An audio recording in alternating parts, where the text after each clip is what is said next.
오늘 말씀은요, 시편 26편 1절부터 4절까지의 말씀을 좀 나누고자 합니다. 시편 27편입니다. 지금 27편 1절부터 4절까지의 말씀, 저와 여러분이 한 절씩 번갈아 가면서 교독하도록 하겠습니다. 여호와는 나의 빛이요 나의 구원이시니 내가 누구를 두려워하리요. 여호와는 내 생명의 능력이시니 내가 누구를 무서워하리요. 악인들이 나를 더럽고 내게로 왔으나 나의 대적들 나의 원수들이 그들을 추격하여 넘어졌도다. 군대가 나를 대적하여 진칠지라도 내 마음이 두렵지 아니하며 전쟁이 일어나 나를 치려할지라도 나는 여전히 태연하리로다. 내가 여호와께 받는 한 가지 그것을 구하리니 곧 내가 내 평생에 여호와의 집에 살면서 여호와의 아름다움을 바라보며 그의 성전에서 사모하는 그것이라. 아멘. 오늘 본문을 중심으로 주의 아름다우심을 보게 하소서라는 제목을 정하고 하나님의 말씀을 전하고자 합니다. 여러분 아시는 것처럼 제가 지난 화요일부터 썩 상태가 좋지 않습니다. 크리스마스를 잘 지내고 싶었는데요. 제가 화요일 날 좀 무리를 했는지 그때부터 눈 떠보니까 토요일이 되었습니다. 사랑과 기침은 감출 수 없다고 하는데 아마 계속 기침을 할 것 같습니다.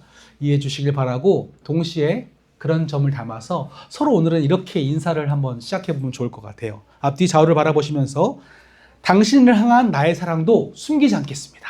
이렇게 인사하겠습니다. 당신을 향한 나의 사랑도 숨기지 않겠습니다. 제가 살면서요 기침에 대해서 깊이 생각해 봤던 순간들이 있습니다. 기침이 제 인생 가운데 처음 다가왔던 순간이 바로 고등학생 때죠. 항상 건강하셨던 저희 아버님께서 어느 날 갑자기 새벽에 마스크를 쓰고 교회 가시는 거죠. 강단에서 쩌렁쩌렁 선포하시고 말씀 전하실 때도 멀쩡하던 그 목이 이제 연세가 드시면서 좀 약해졌던 것 같아요. 그래서 마스크를 쓰고 하시고 한 번 기침을 하시는데 계속 끊임없이 기침을 하셨던 걸 보면서 기침이란 게 있네. 네, 그때 처음 생각했던 것 같습니다. 그러다가 정확히 10년 전이죠. 2015년도. 그 당시 대한민국은 이 드라마가 열풍이었습니다. 혹시 기억나십니까? 응답하라 1988. 제가 그날 정말 가을 그 저녁 금요일 밤만 되면 이거 보느라고 도로가 조용했죠. 저도 그걸 보면서 참 옛 향수에 젖어있던 그때에 또 기침이 이제 제게 다가왔습니다. 기침이 처음 시작돼서 한 달간 지속됐는데 사람 미치겠더라고요. 이 드라마의 감동도 느끼지 못할 만큼 계속해서 기침하느라 잠도 못 자면서 유전인가? 생각이 들기 시작했습니다. 내가 기관지가 약할 수도 있구나. 그로부터 제가 또 한 번 기침에 대해 생각했던 게 2018년입니다. 그때는 이미 이 밴쿠버에 와서 제가 공부를 시작한 지 3년째가 되어가던 해였는데요. 그때 예결이가 기침을 시작했어요. 이 어린 녀석이 그렇게 기침을 하는데 하루 종일 기침을 합니다. 그때 제 마음이 어땠을까요? 여기 와서 아직 적응도 못할 때인데 아이가 기침을 하니까 뭘 사 먹여야 될지 병원을 어떻게 가야 될지 정말 허둥지둥했었습니다. 그때 그게 좀 남았는데 지금도 아이가 천식 기운이 있어서 때로 필요할 때가 되면 이 네뷸라이저를 통해서 호흡을 해야 편안하게 잠이 들 수 있는 상태가 되었죠. 마지막은 지난주였습니다. 다시 한번 기침이 제 삶에 다가온 순간이죠. 바람 쐬러 이제 그라우스에 갔는데 아이가 이제 스케이트를 좋아해서 지는 열심히 타고 전 추위에 벌벌 떨면서 저랑 아내랑 이렇게 보고 있었는데 매몰차 누나는 춥다고 안에 들어가서 앉아 있더라고요. 이게 결정적 한 방이었습니다. 내 입에는 멀쩡하고 저에 이어서 저희 아내도 예결이도 다 콜록콜록 되기 시작했습니다. 이렇게 저의 일주일은요 한 번에 순삭되었습니다. 근데 그 덕분에 제가 일상에 대한 감사를 깊이 묵상해봤던 일주일을 보낼 수 있었어요. 성탄 전날 가족들이 집안에 모이는데 여러분 그거 아십니까? 사람이 아프면요 귀가 되게 민감해져요. 그래서 막 다 들립니다. 가족들은 저 아래에서 막 웃고 떠들고 뭐가 있었네 하면 노래 부르고 예결이 막 골든 부르고 미치겠는데 전 다 들려요. 근데 내려갈 수가 없는 거예요. 아파서. 혼자 침대가 저 한 몸이 돼가지고 막 하는데 하다못해요 얼마나 민감해지냐면 여러분 고주파 소리 아십니까? 삐 아프니까 그게 막 제 머릿속을 때리는데 하루 왼종일 힘들었어요. 근데 그들이 행복하고 서로 대화를 나누고 뭐 선물 교환하고 너무 행복한데 제가 전심으로 그간에 들어가서 함께 행복을 느끼지 못했던 그 순간을 경험하면서 아, 일상이 소중하구나. 내가 내 힘으로 일어났던 게 아니고 내가 내 힘으로 말했던 게 아니고 내가 내 능력으로 숨 쉬었던 게 아닌 거구나라는 걸 새삼 그 일주일간에 제가 득도했습니다. 결국 일상이 무너지니까요 모든 게 망가지더라고요. 네. 그렇게 일상의 소중함을 느끼다 보니까 이제 2025년 마지막 예배를 드리면서 지난 1년간도 이렇게 점검해 볼 수 있었습니다. 저희가 1년 52주 365일을 살아가면서 어떻게 보면요 어떤 이슈가 있었던 날보다 이슈가 없었던 날들이 훨씬 더 많았을 거예요. 그렇죠? 여러분 잘 일일이 기억도 못하지 않으십니까? 하지만 우리가 그렇게 기억도 안 날 만큼 하나님은 수많은 날들을 우리에게 잘 지나가게 하셨고 또한 다 섬세하게 우리를 인도해 주셨기 때문에 어떻게 보면 큰 별탈 없이 1년을 지낼 수가 있었습니다. 근데 사실요 제가 요 몇 주간 좀 하나님께 좀 삐져 있었습니다. 제가 계획했던 일들이 잘 이루어지지 않아서 열심히 준비하고 노력했는데 원하는 성과가 나오지 않아서 되게 하나님께 좀 실망하고 삐진 상태였어요. 계속 계획했지만 계획대로 열매가 나오지 않으니까 하나님 언제까지 기다립니까? 이제 언제까지 참아야 돼요? 라고 하면서 답답해서 도대체 어쩌란 말입니까? 라는 이야기가 제 목구멍까지 치솟아 올랐습니다. 그때 지난 날아가 버린 일주일은 그렇게 제 마음에 삐져있던 제 마음을 새롭게 바꿔놓았죠. 아 그렇구나. 내가 기억나지도 않을 만큼 수많은 날들이 지난 한 해, 올 한 해 있었는데 그 순간들이 다 기억나지도 않을 만큼 하나님은 나를 살아오게 하셨고 호흡하게 하셨고 살아가게 하셨는데 내가 왜 이렇게 하나님께 이렇게 마음이 상해 있었을까? 그런 점에서 여러분들의 1년은 어떠십니까? 지난 1년간 한번 생각해 보세요. 여러분의 2025년은 어떤 이슈들이 있었습니까? 아마 그 이슈들이 머릿속에 떠오르는 것보다 평범하고 기억도 나지 않을 만큼 수많은 날들이 여러분 속에 있었을 거예요. 그런데 그 순간순간 하나님이 여러분을 붙잡지 아니하시고 돕지 아니하시고 책임지지 아니하셨더라면 그게 평범하게 기억도 남지 않을 만큼 물 흐르듯이 흘러갈 수 있었을까요? 물론 집도 사고요. 차도 사고 아이도 태어나고 또 이런 감사의 순간들이 있죠. 근데 생각해보면 진짜 감사는요. 그런 화려한 꽃송이와 같은 몇 가지 화려한 임팩트 있는 사건이 아니라 그 아름다운 알록달록한 장미를 감싸기 위한 수많은 안개꽃들이 그 밑에 깔려있는 것처럼 그 수많은 일상의 날들이 그 밑에 깔려있기 때문에 빛난 몇 가지의 사건들이 더 크게 도드라질 수 있는 거죠. 때문에 우리의 진정한 감사는요. 화려한 꽃과 같은 몇 가지 이벤트가 아니라 그 밑에 그것을 돋보이게 만드는 수많은 평범한 날들이 어떻게 보면 진짜 감사해야 할 이유가 될 수 있다는 거죠. 그런 점에서 이 시간, 이 오늘 본문을 살펴보면요. 그런 우리에게 일상을 가능케 하신 우리 하나님이 어떤 분이신지 시인의 고백이 담겨져 있습니다. 자, 그가 경험했던 하나님은 어떤 분이셨는지 함께 이 시간 들여다보면서 몇 가지 좀 은혜를 나누려고 합니다. 함께 이 시간 본문 27장 1절을 같이 해볼까요? 시편 27편 1절입니다. 시작! 여호와는 나의 빛이요 나의 구원이시니 내가 누구를 두려워하리요. 여호와는 내 생명의 능력이시니 내가 누구를 무서워하리요. 자, 오늘 시인은요 여호와를 뭐로 소개합니까? 빛이라고 부르고 있습니다. 빛의 속성이 뭡니까? 빛은 어둠을 물러나게 하고 무질서를 질서로 잡는 게 바로 빛입니다. 혼란을 질서로 바꾸는 게 바로 빛의 힘인 거죠. 그렇다면 이 시인이 경험했던 어둠과 무질서는 과연 무엇이었을까요? 2절을 보시면 어렵지 않게 유추할 수가 있죠. 우리 2절을 함께 보도록 하겠습니다. 2절입니다. 시작! 나의 대적들 나의 원수들이 그들을 실족하여 넘어졌도다. 자, 이 사람은 과연 어떤 삶을 살았길래 자신의 삶을 가리켜서 악인들이 내 살을 먹으려 왔다고 표현하고 있을까요? 아마 그는 일상이 매일매일이 전쟁이었을 것 같습니다. 여러분 아시겠지만 이 시는요, 다윗의 시라고 알려진 시죠. 그의 인생을 보면요, 처음부터 마지막까지 전쟁으로 가득한 인생이었습니다. 그는 일찍이 전쟁을 경험하는데 무려 대략 한 17살 되었을 때 수많은 군대 앞에서 정말 저 블레셋의 골리앗이라는 장수가 여호와의 이름과 자신의 민족을 모욕함에도 침묵할 때 그는 당당히 하나님의 이름을 들고 그 앞에 섭니다. 그때부터 시작된 것이 그 전쟁의 역사예요. 그런데 그 모습을 이후에도 그의 전쟁은 계속 뒤따라오죠. 시기와 질투의 대명사 사울 왕은 어떻게 했습니까? 그에게 창을 던집니다. 한 번도 아니고 두 번, 세 번씩이요. 여러분, 미국의 찰스 커크는요, 한 방에 죽었어요. 저격당했죠.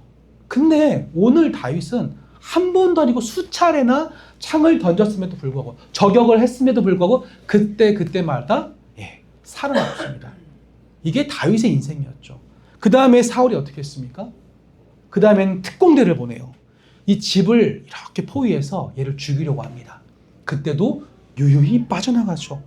그러니까 어떻게 했습니까? 광야로 도망가니까 이제는 광야에다 3,000명 되는 특공대를 보내서 그를 죽이려고 합니다. 그때도 다윗은 번번이 살아남았습니다. 나중에 피할 데가 없자 이 다윗은 블레셋으로 도망가죠. 망명신청을 합니다. 여러분 생각해 보세요. 여러분들이 한국에 살다가 어려움이 찾아와서요, 북한으로 망명신청한 거랑 똑같은 거예요. 지금 다윗이 그렇게 했다니까요.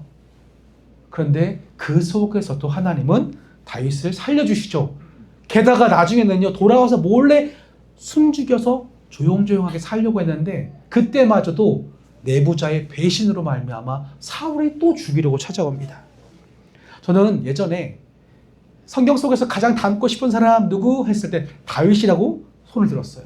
제 영어 이름이 무엇입니까? 데이빗입니다. 네, 이 말씀 읽으면서 안 되겠다. 다윗을 못하겠다. 아니 이렇게까지 전쟁이 끊이지 않는 인생 가운데 있는 사람을 내가 어떻게 닮으려고 할 수 있겠습니까? 그래서 2절 말씀이 진심으로 다가오는 거죠. 매번 악인들이 자기의 살을 갉아먹으려고 다가오고 있다는 거예요. 그러니까 이 말은 그냥 하는 말이 아니에요. 정말 주변에 악인들이 득실득실 됐고요. 매번 죽을 위기를 당했고 하루도 마음 편 다리 뻗고 잘 수가 없었던 것입니다. 그런데 하나님이 그를 어떻게 하셨죠? 매번 구원하셨습니다.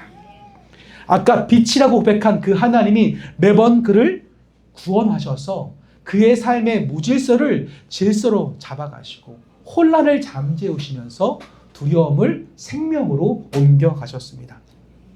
자, 그렇다면 여러분들은 어떠십니까? 여러분들은 다윗처럼 내 삶이 극단적으로 전쟁으로 치닫지 않는다고 해서 나와는 무관한 이야기일까요? 지금 내 삶에 전쟁이 없어서 별개처럼 여겨지십니까?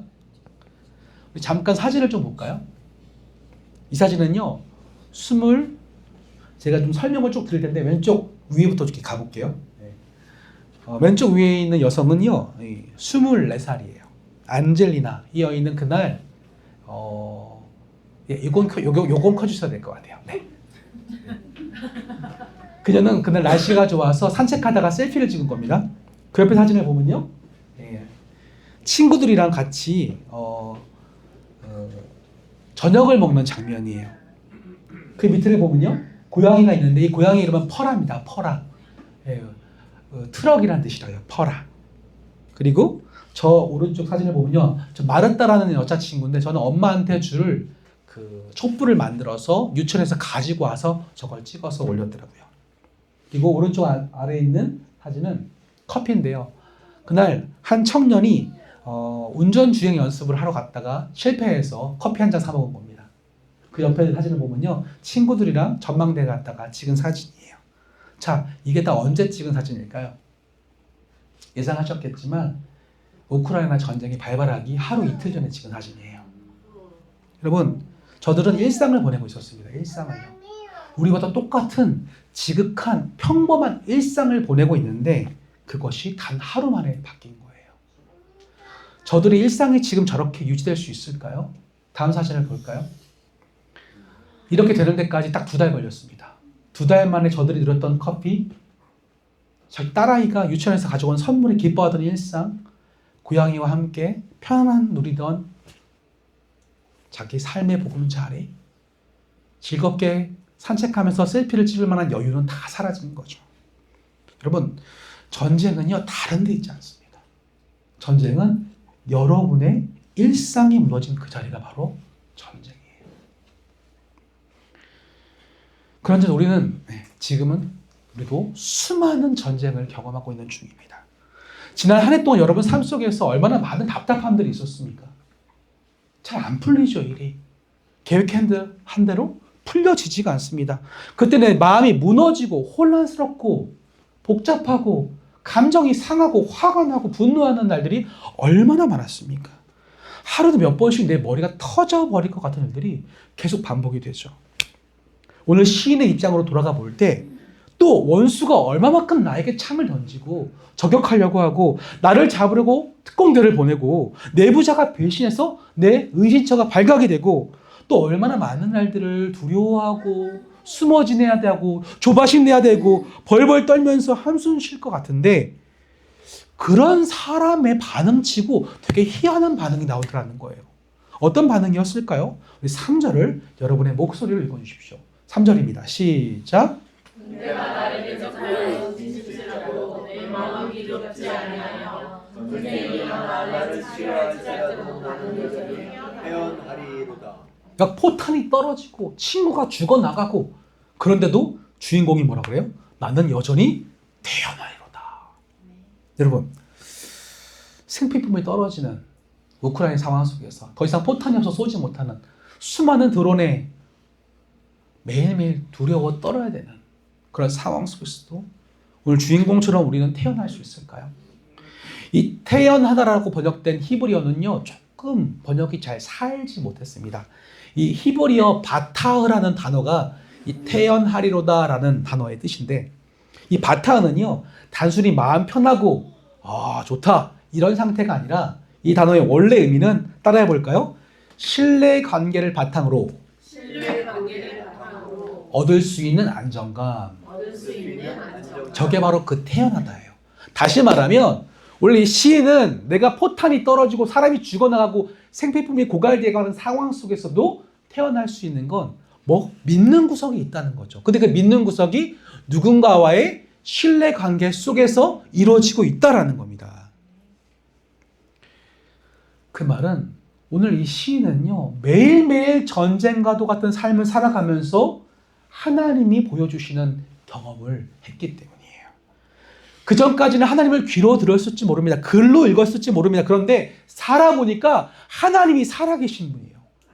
하나님은 내 삶을 이끄시는 분이고 하나님이 내가 몇 번이고 죽을 위기에서 건져주신 분인 게 내 피부로 체감되고 와 닿는 거죠. 내 DNA 속에 박혀있는 거죠. 이거 보니까 하나님이 살아계심을 부인할 수가 없어요. 그러니까 믿는 구석이 있는 거예요. 그래서 태어나리로다. 또다시 전쟁이 벌어진다고 할지라도 내 일상이 완전히 무너진다 하더라도 나는 하나님과의 신뢰관계 속에서 평안하다라고 고백하는 겁니다. 자, 그렇다면 사랑하는 성도 여러분, 오늘 주신 이 말씀을 통해서 지금을 살아가는 저와 여러분에게 하나님께서 전하시는 메시지는 과연 무엇일까요? 아마 우리는 또다시 전쟁을 경험하게 될 것입니다. 아마 이 예배를 끝마치고 돌아가셔도 부부와 관계 속에서 전쟁을 보시지 않기 원합니다. 근데 보실 수도 있습니다. 진짜로요. 아프니까요. 말이 안 예쁘게 나가요. 저희 비밀입니다. 이게 없거든요.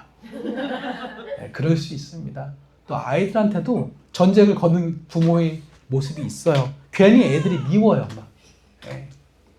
또 어떻습니까? 갑자기 뭐가 된다 그랬다 안 된다고 하고요.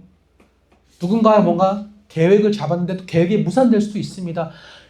내 가정의 계획이 2026년도에 나의 삶이 내 기대치만큼 따라주지 않을 수 있습니다. 뭐예요? 다 전쟁입니다. 일상이 무너지거든요. 그럴 때 우리는요, 처음에는요, 당황합니다. 그 다음에는요, 분노하죠. 어쩌다가 내게 이렇게 됐을까? 마지막에는 체념합니다. 어쩔 수 없지. 그런데 그런 무질서한 현장에 하나님이 뚫고 들어오시는 거죠. 그러면서 뭐라고 말씀해요? 태어나라. 너와 나의 신뢰관계 속에서 뭐해라? 평안하라고 우리에게 말씀하시는 거예요. 그분이 2000년 전에 우리에게 빛으로 오셨습니다. 예수 그리스도가 자신을 생명의 빛으로 소개하시면서 뭐라고 말씀하셨죠? 나는 세상의 빛이니 나를 따르는 사람은 더 이상 어둠 속에 다니지 아니하고 생명의 빛을 얻으리라. 아멘. 그 주님께서 지금 여러분들을 2025년 한 해 가운데 우리가 기억하지도 못할 만큼 일상을 살아나게 하셨어요. 내가 기억지도 못할 만큼 수많은 날들이 하나님의 은혜 때문에 나를 질서로 만들어 가시는, 나의 두려움을 평안함으로 만들어 가시는 하나님의 은혜 덕분에 우리가 2025년을 잘 마무리할 수 있게 되었습니다. 그렇기 때문에 우리는 딱 한 가지만을 바랄 수 있습니다. 아니, 딱 한 가지면 충분합니다. 그것이 바로 오늘 시인의 결론인데요. 마지막 4절 말씀 함께 보시겠습니다. 시작. 내가 여호와께 사랑하는 그것을 구하리니 내가 내 평생에 여호와의 집에 살면서 여호와의 아름다움을 바라보며 내 성전에서 사모하는 그것이라. 아멘. 전쟁 가운데 전쟁을 없애주세요. 원수가 죽게 하세요. 내가 계획하는 일들이 잘 되게 하세요. 이런 기도 하나도 없습니다. 딱 한 가지만 구해요. 뭐죠? 내가 여호와의 집에 살면서 여호와의 무엇을 보겠다? 아름다움을 보겠다. 여호와의 아름다움이 뭡니까 그러면? 여러분은 하나님의 아름다우심을 본 적이 있습니까? 우리가 미에 대한 관점이 좀 많이 왜곡됐죠. 아름다운 여성이 있다고 해봅시다.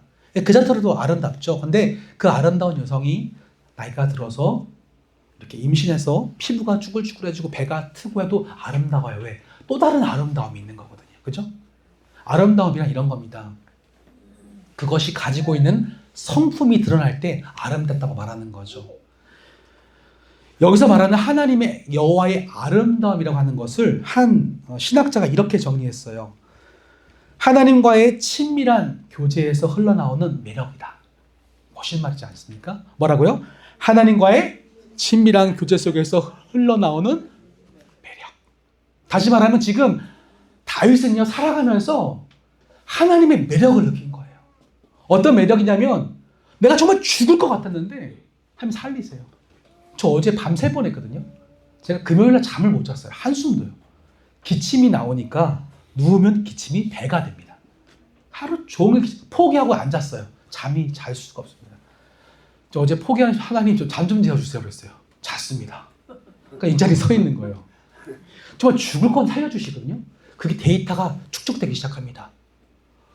내가 이 문제가 해결될 것 같지 않는데 하나님이 도와주세요. 왜요? 하나님은 빛으로 오셨거든요. 내 무질서를 질서로 잡아주시는 분이거든요. 그런 경험들이 내 가운데서 점점점 쌓이십니다. 그러니까 이런 하나님의 선하신 성품이 다윗의 인생 가운데 매력적으로 다가온 거예요. 아, 하나님 정말 매력적인 분이다. 그러니까 이런 하나님이라면 더 믿고 따를 수 있지 않을까? 처음엔 작은 매력만 발견했겠죠. 그냥 내 눈앞에 보이는 거. 얄팍한 신앙. 근데 그것도 좋아요. 하나님을 의지하면 도와주시거든요. 근데 더 어려운 문제든 더 큰 것 같은 내 힘으로 전혀 할 수 없을 것 같았던 문제까지도 하나님 앞에 의뢰하고 해결받고 그것이 내 삶에 반복되니까 그것이 아름다운 거예요. 하나님의 그 선하신 성품이 너무나 찬란하게 빛나는 거죠. 그 하나님이 다윗의 매력이 됩니다. 그래서 그 하나님의 아름다우신 매력에 매료당해서 다윗이 딱 한 가지만 구할 수 있는 거죠. 내가 한 가지만 구하겠는데 여호와의 아름다우심만 보면서 살아가면 그것으로 충분하다고요. 사랑하는 성도 여러분, 특별히 함께 마지막 예배 드리시는 김경건 자매님, 아마 우리에게 함께 했던 그 6개월은요 하나님의 매료당한 시간이었을 거예요. 하나님이 어떠하신 분이신지 매력적으로 다가오신 시간이라고 확신합니다. 아까 이 자리에서 들었어요. 근데 앞으로도 하나님은요 우리 자매님의 인생에 또 여러분의 인생에 되게 매력적인 분이실 거예요. 분명히. 왜요? 오늘 다윗이 그랬거든요. 그래서 이 딱 한 가지만 구해도 다 필요 없습니다. 한 가지만 구해도 충분했거든요. 오늘 이 시인의 고백처럼 매일매일 하나님은요, 그 선하신 성품으로 여러분을 설득하고 계십니다. 여러분이 죄로 말미암아 자꾸 도망가고 싶을 때, 아니야, 내 사랑은 너의 크기와는 전혀 비교할 수 없는 거 라고 하면서 여러분에게 주님의 그 인자신 성품을 보여주시는 게 하나님의 아름다우심이에요. 여러분이 조금 괜찮아졌다고, 문제가 풀렸다고 자만하고 교만할 때에 하나님은 주의 공의로우심을 통하여 그분의 아름다우심을 여러분에게 드러내실 겁니다. 여러분이 자신만 자꾸 알고 싶고 이기적이 되어갈 때 하나님은 그 자비로우신 성품을 우리에게 보여주심으로 말미암아 하나님이 얼마나 매력적인 분이신지 우리가 알게 하실 거고요. 또 여러분이 다 힘들고 포기하고 싶어질 때, 다 내려놓고 싶어질 때 포기를 모르시는 그 하나님의 신실하신 아름다운 성품이 여러분에게 보여지게 될 거예요. 때문에 우리는 딱 한 가지만 구하면 됩니다. 뭐요? 주님, 주의 아름다우심을 보게 하소서. 이게 뭡니까?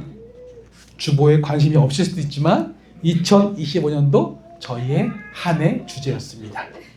주의 아름다우심을 보게 하소서. 내용과 방향은 좀 다르지만 지난 1월 첫 번째 예배 드릴 때 이 본문으로 설교를 했어요. 모르시죠? 괜찮습니다. 저도 할 수 있는 거예요. 내용은 달라요. 하지만 그때의 이 우리에게 주셨던 그 하나님의 아름다우심을 보게 하소서라는 우리 간절함은 오늘도 지속되어야 하고, 그 간절한 부르짖음에 응답하신 하나님이 계셨기 때문에 한 해를 이렇게 마무리할 수 있게 되었습니다.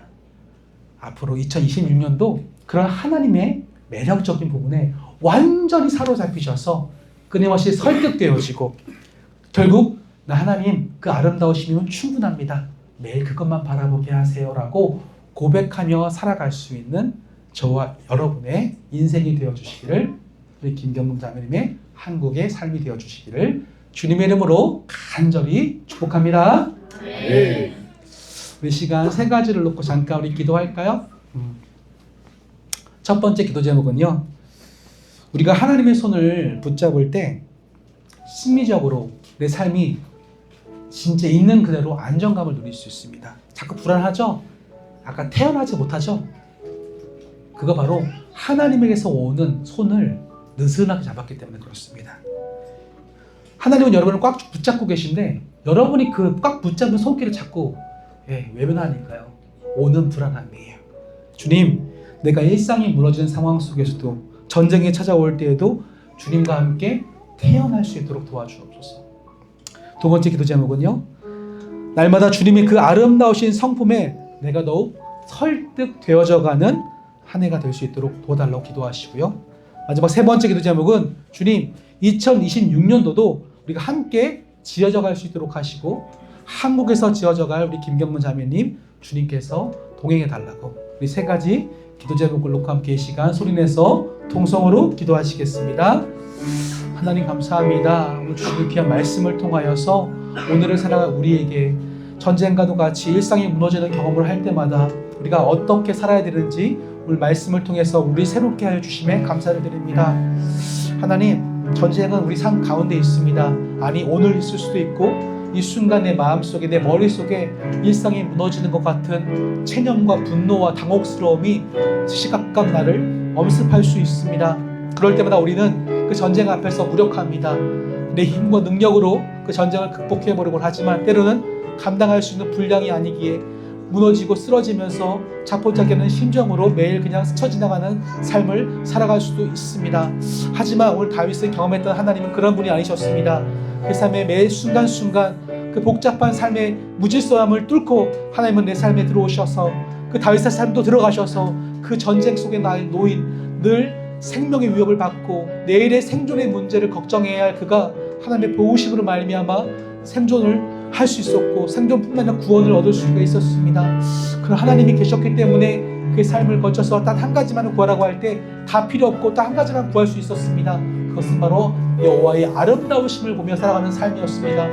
그렇다면 오늘도 우리가 그런 하나님의 아름다우신 성품을 바라보며 살아가고 싶은데, 주님, 내가 또한 일상을 살아내면서 고되고 힘들고 지친 상황을 마주할 때마다 먼저 기억해야 할 것은 내가 인지하지도 못할 만큼 생각하지도 못할 만큼 2025년도 하나님의 은혜로 가득 차 있다는 사실입니다. 그 은혜가 있었기 때문에 내가 기억하지도 못할 만큼 수많은 날들이 켜켜 있어요. 지금 2025년을 마무리할 수 있었습니다.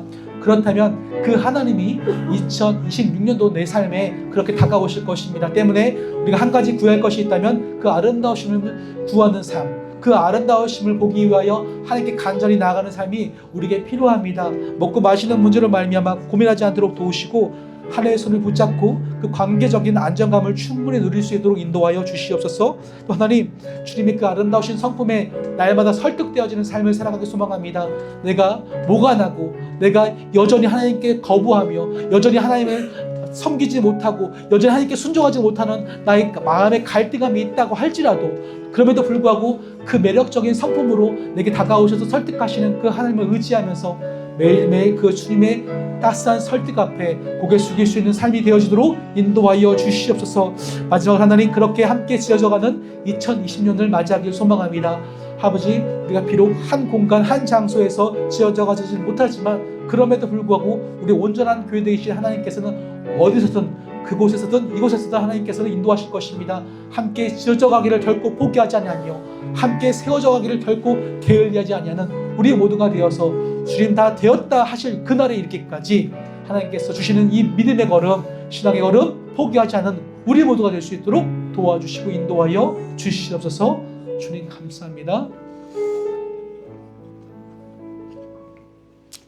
하나님, 오늘 주신 귀한 말씀을 통해서 다시 한번 하나님께 설득되어지는 삶을 살아가겠노라고 다시 한번 다짐해 봅니다. 하나님은 지금도 우리 설득하시기 위해서 그 선하신 아름다우신 성품으로 우리 삶에 기입하고 계십니다. 그 하나님은 내 삶을 무질서에서 질서로 잡아가시고 혼란을 평안으로 이끄시며 죽음에서 생명으로 이끄시는 하나님이십니다. 그 하나님이 지금도 나를 설득하실 때에 다시 한번 순종함으로 주님의 설득 앞에 고개 숙이게 인도하여 주시옵소서.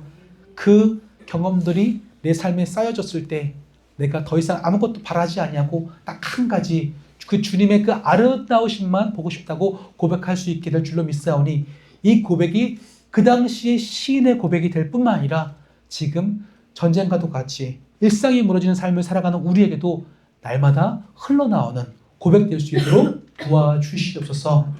또한 이곳에서 뿐만 아니라 한국에서 지어져갈 귀한 자매님과 그 가정에게 하나님께서 복을 내려 주옵소서. 이 모든 간구 지금도 우리 가운데 중심 되시는 살아계시는 예수님 이름으로 믿고 기도드립니다. 아멘.